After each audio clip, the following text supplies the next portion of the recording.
దేవుడు అబ్రహాముతో చెప్పిన నిర్ణయకాలములో శారా గర్భవతి అయి అతని ముసలితనమందు అతనికి కుమారుని కనెను. ఆదికాండం 21వ అధ్యాయం 2వ వచనం. యెహోవా ఆలోచన సదాకాలము నిలుచును, ఆయన సంకల్పములు తరతరములకు ఉండును. 33వ కీర్తన 11వ వచనం. అయితే దేవుడు అనుకున్న సమయం వచ్చేదాకా మనం వేచి ఉండడానికి సిద్ధపడాలి. దేవునికి కొన్ని నిర్ణీతమైన సమయాలున్నాయి.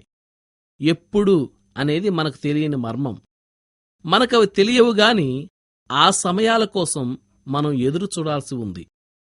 అబ్రహాము హారాన్లో కాపురమున్నప్పుడే దేవుడు ఆయనతో మరో 30 ఏళ్లకు నీకు కొడుకు పుడతాడని చెప్పినట్టయితే అబ్రహాము అంతకాలం కనిపెట్టాలి కాబోలు అనుకుని నిరుత్సాహపడేవాడే.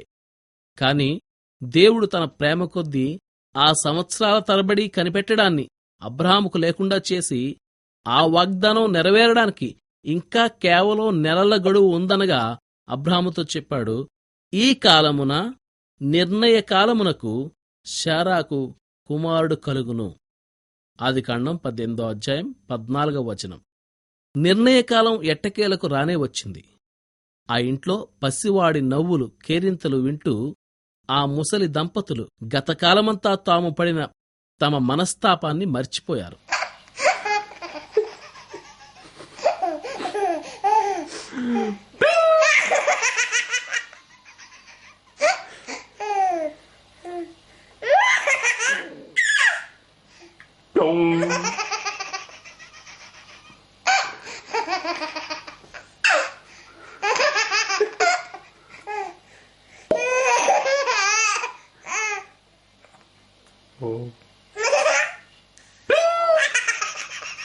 కళ్ళు కాయలు కాసేలా కనిపెట్టే క్రైస్తవుడా, నిరుత్సాహపడకు.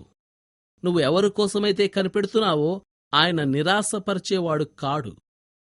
తాను నియమించిన సమయానికి 5 నిమిషాలు కూడా ఆలస్యం చెయ్యడాయన.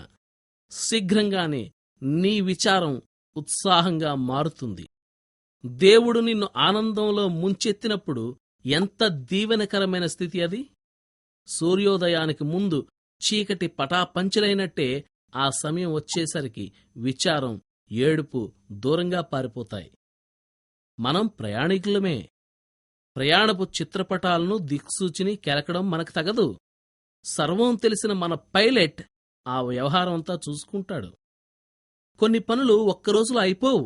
సూర్యాస్తమయ సమయంలో ఆకాశంలో సాక్షాత్కరించే వింతరంగులు ఒక్క క్షణంలో తయారయ్యేవి కావు.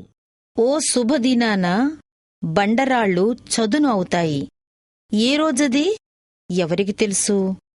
నెర్రలు విచ్చిన నేల నీరు తాగుతుంది నిండుగా. అడ్డుగడిలు విరుగుతాయి, తలుపులు తెరుచుకుంటాయి. కఠినమైన చోట్లు సాఫీ అవుతాయి, వంకర దారులు తిన్నగా అవుతాయి. ఓపికగా కనిపెట్టే హృదయమున్నవాడికి జరుగుతాయి ఇవన్నీ.